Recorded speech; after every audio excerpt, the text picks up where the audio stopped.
Por que você tem sonhos enormes, planos claros e, mesmo assim, continua sem se mover? Porque todos os dias você diz, amanhã eu começo, e esse amanhã nunca chega? Você é realmente preguiçoso ou seu cérebro está te sabotando sem que você perceba? Existe uma razão profunda pela qual você falha mesmo quando deseja com força. E o mais inquietante é isto: não tem nada a ver com disciplina. Fique aqui, porque quando você entender isso, sua forma de agir muda desde a raiz. Durante muito tempo, fizeram você acreditar que o problema é você, que se você não age, se adia, se abandona seus objetivos, é porque é preguiçoso ou fraco. Mas o conteúdo original deixa algo muito claro desde o início. A preguiça não é um traço de personalidade. É um comportamento que o cérebro aprende para se proteger. Sua mente não foi projetada para perseguir sonhos grandes, mas para evitar a dor e conservar energia. Cada vez que você enfrenta uma tarefa difícil, incerta, ou que não oferece uma recompensa imediata, o cérebro interpreta isso como uma ameaça. Não porque seja perigosa, mas porque requer esforço sem garantia de prazer. E quando isso ocorre, ativa um mecanismo automático, a evitação. Por isso não é difícil para você ver vídeos, checar o telefone ou perder tempo. Mas parece quase impossível começar aquilo que realmente importa.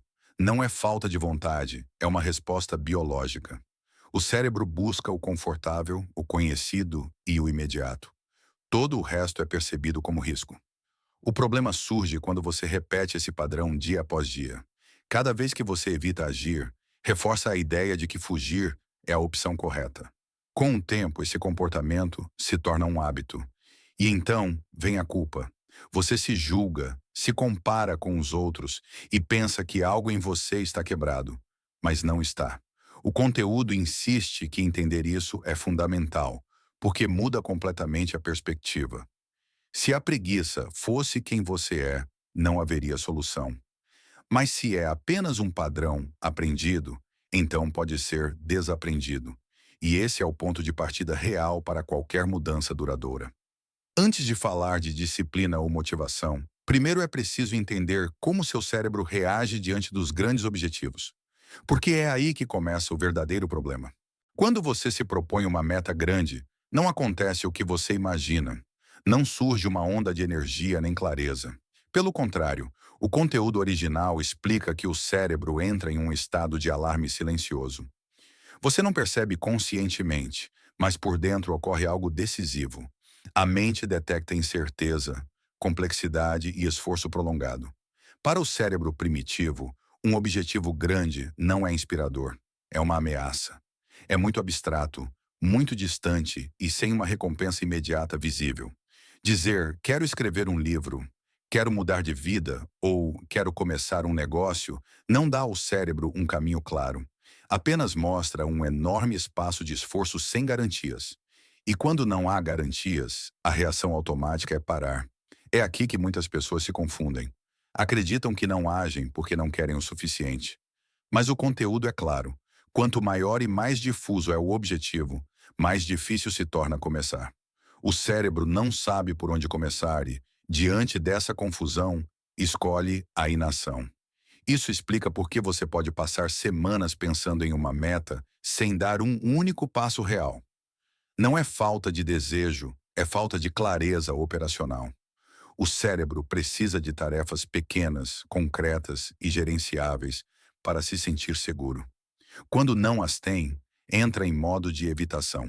O erro mais comum é tentar se forçar a agir grande desde o primeiro dia. Isso apenas aumenta a resistência interna. Em vez disso, o conteúdo propõe uma ideia-chave: reduzir o objetivo até que ele pare de assustar. Não eliminar a ambição, mas dividi-la em ações tão pequenas que o cérebro não tenha razões para fugir. Quando você faz isso, algo muda. A mente deixa de ver uma montanha impossível e começa a ver um único passo. E esse passo, por menor que seja, é suficiente para quebrar a paralisia inicial. Mas mesmo com objetivos pequenos, existe um inimigo que continua presente. E esse inimigo é confiar na motivação. Muitas pessoas acreditam que, no dia em que sentirem a motivação adequada, tudo mudará. Que quando a energia, a clareza ou a vontade aparecerem, elas finalmente agirão. No entanto, o conteúdo original derruba essa ideia com contundência. A motivação não é uma base confiável para a mudança, é uma emoção passageira. A motivação surge quando algo é novo, emocionante ou quando imaginamos o resultado final. Mas ela desaparece assim que o processo se torna repetitivo, desconfortável ou entediante. E a maioria dos objetivos importantes é exatamente isso: longos, monótonos e cheios de momentos pouco gratificantes. Confiar na motivação é como confiar no clima para planejar sua vida. As pessoas que parecem disciplinadas não o são porque sempre têm vontade, mas porque construíram sistemas que funcionam mesmo quando não há desejo. O conteúdo explica que a ação não deve depender de como você se sente, mas do que está programado. Horários claros, rotinas simples e decisões tomadas com antecedência eliminam a fricção mental. Quando tudo depende da motivação, cada dia se torna uma negociação interna. Faço agora ou depois? Tenho vontade ou não? Essa negociação consome energia e termina quase sempre em procrastinação. Por outro lado, quando a decisão já foi tomada antecipadamente, o cérebro não discute, ele simplesmente executa. Essa mudança de foco é crucial. Não se trata de ser mentalmente mais forte, mas de ser mais inteligente com seu ambiente e seus hábitos. O conteúdo ressalta que mesmo as pessoas mais bem-sucedidas têm dias sem vontade. A diferença é que elas não esperam se sentir bem para agir. Mas mesmo com sistemas e rotinas, há outro obstáculo poderoso que continua sabotando seus esforços sem que você perceba: a busca constante por prazer imediato. O conteúdo original aponta um problema que hoje é impossível ignorar. Vivemos cercados de estímulos projetados para captar nossa atenção e nos oferecer prazer imediato. Redes sociais, vídeos curtos, notificações constantes. Tudo é otimizado para gerar picos rápidos de dopamina com o mínimo de esforço. O cérebro aprende muito rápido. Quando descobre que pode obter uma sensação de recompensa em segundos, começa a comparar todo o resto com essa facilidade. Diante disso, qualquer tarefa importante, lenta ou complexa, parece entediante, pesada e pouco atraente. Não porque realmente seja, mas porque compete com estímulos artificialmente intensos. Aqui acontece algo fundamental. Não é que você tenha perdido o interesse em seus objetivos, é que seu limiar de dopamina está desregulado. O conteúdo explica que quanto mais você consome gratificação instantânea, menos tolerância tem ao esforço prolongado. Seu cérebro se torna impaciente. Ele quer resultados rápidos ou nada. Por isso, mesmo quando você se senta para trabalhar, sua mente busca desculpas para escapar. Checar o telefone só um minuto, abrir mais uma aba, distrair-se sem perceber. Não é falta de controle, é condicionamento. O cérebro aprendeu que fugir é mais prazeroso do que ficar. A solução apresentada pelo conteúdo não é força de vontade extrema, mas redesenhar o ambiente, fazer com que as distrações sejam difíceis e que a ação correta seja o mais simples possível. Remover aplicativos, bloquear acessos, preparar o espaço de trabalho com antecedência. Quando você reduz o acesso ao prazer fácil, algo surpreendente acontece. As tarefas importantes deixam de parecer tão insuportáveis. Não se tornam magicamente divertidas, mas sim toleráveis, e isso é o suficiente para avançar. No entanto, mesmo quando o ambiente está a seu favor, ainda existe um obstáculo final: o momento exato em que você deve começar. E aí entram em jogo regras simples que mudam tudo. O conteúdo original introduz aqui uma ideia aparentemente simples, mas extremamente poderosa.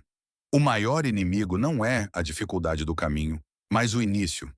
Começar é o ponto onde a maioria fracassa, não porque a tarefa seja impossível, mas porque o primeiro passo parece desproporcionalmente pesado. A regra dos 2 minutos surge como uma resposta direta a esse problema. O princípio é claro: se uma tarefa parece grande demais, reduza-a até que você possa fazê-la em apenas 2 minutos.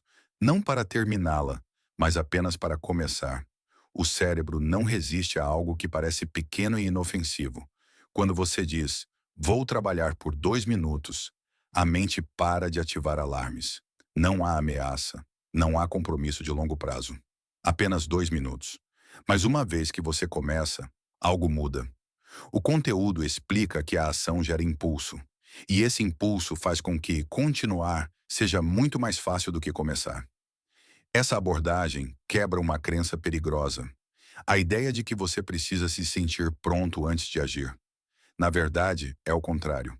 É a ação que cria a sensação de estar pronto. Cada pequeno movimento reduz a fricção mental e aumenta a confiança. O texto original insiste que não se trata de se enganar, mas de colaborar com o cérebro em vez de lutar contra ele. Se você sabe que sua mente evita o que é grande, então apresente a ela o que é pequeno. Se sabe que ela foge do esforço, entregue a ela passos gerenciáveis. Com o tempo, esses inícios minúsculos constroem hábitos sólidos. Não porque cada sessão seja perfeita, mas porque a repetição constante elimina a resistência inicial. O progresso real não nasce de grandes explosões de esforço, mas de começos constantes que parecem insignificantes. Mas mesmo com esta regra, ainda existe um momento crítico. Aqueles segundos antes de agir, quando o cérebro tenta te convencer a não fazer. Para esse instante exato, o conteúdo propõe outra ferramenta-chave. O conteúdo original deixa claro que a verdadeira mudança não ocorre quando tudo vai bem, mas quando você não tem vontade, está cansado ou desmotivado. É aí que um sistema faz a diferença. Porque os dias difíceis não são a exceção, são a regra. Um sistema não depende de força de vontade, depende de estrutura. O texto explica que, quando você decide antecipadamente quando, onde e como vai agir, elimina a necessidade de pensar. E quando não precisa pensar, não há espaço para desculpas. O cérebro simplesmente segue o roteiro. Por isso, as pessoas que avançam de forma constante não se perguntam todos os dias o que fazer. Elas já sabem. Têm blocos de tempo definidos, tarefas claras e um ambiente preparado. Não é rigidez, é clareza. E a clareza reduz a fricção mental de forma drástica. Outro ponto-chave é baixar o padrão inicial. O conteúdo insiste que tentar fazer tudo perfeito desde o início é uma forma elegante de não fazer nada. Um sistema eficaz prioriza a consistência sobre a qualidade inicial. Melhor fazer mal do que não fazer. Porque o imperfeito pode ser melhorado, o inexistente não.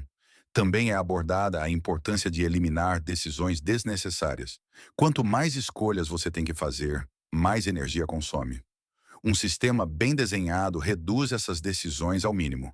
Mesmo horário, mesmo lugar, mesmo ritual de início. Tudo isso diz ao cérebro que não há negociação. Finalmente, o conteúdo ressalta que um sistema não é uma prisão, é uma rede de segurança. Nos dias bons, ele te impulsiona. Nos dias ruins, ele te sustenta. E com o tempo, essa repetição constante redefine sua identidade. Você não é mais alguém que tenta começar, você é alguém que simplesmente faz. Resta apenas uma última peça para fechar todo esse processo. Entender por que essa mudança, embora pareça pequena, tem um impacto profundo e duradouro em sua vida. O conteúdo original encerra com uma ideia poderosa que conecta tudo o que foi dito anteriormente. A mudança duradoura não nasce de um momento de inspiração, mas da identidade que você constrói através de ações pequenas e repetidas. Não é o que você faz uma vez, é o que você faz mesmo quando ninguém está vendo. Cada vez que você começa mesmo sem ter vontade, envia uma mensagem clara ao seu cérebro. Não diz a ele, sou motivado, diz, sou alguém que age, e essa mensagem repetida dia após dia começa a substituir a antiga narrativa de dúvida, culpa e procrastinação. Por isso o texto insiste que você não deve se obcecar com resultados rápidos. O verdadeiro progresso ocorre de forma silenciosa.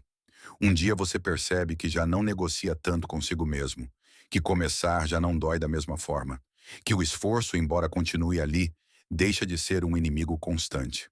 O cérebro aprende por evidências, não por promessas. Ele não se importa com o que você diz que fará amanhã, apenas registra o que você fez hoje. Cada pequeno passo, por insignificante que pareça, se acumula. E com o tempo, essa acumulação redefine o que você acredita ser possível para você. O conteúdo também deixa claro que recair não significa fracassar. Haverá dias em que você não cumprirá, em que voltará a evitar, em que sentirá que está retrocedendo. Mas a diferença agora é que você sabe por que isso acontece e como voltar ao caminho. Você não se ataca mais, você corrige. Quando você entende como seu cérebro funciona, para de lutar contra ele e começa a trabalhar com ele. E é aí que tudo muda. Não porque a vida se torne fácil, mas porque você se torna mais estável diante dela. No final, não se trata de vencer a preguiça, nem de encontrar a motivação perfeita. Trata-se de construir um sistema tão simples e humano que, mesmo nos seus piores dias, você continue avançando um pouco. E esse pouco, sustentado ao longo do tempo, muda tudo.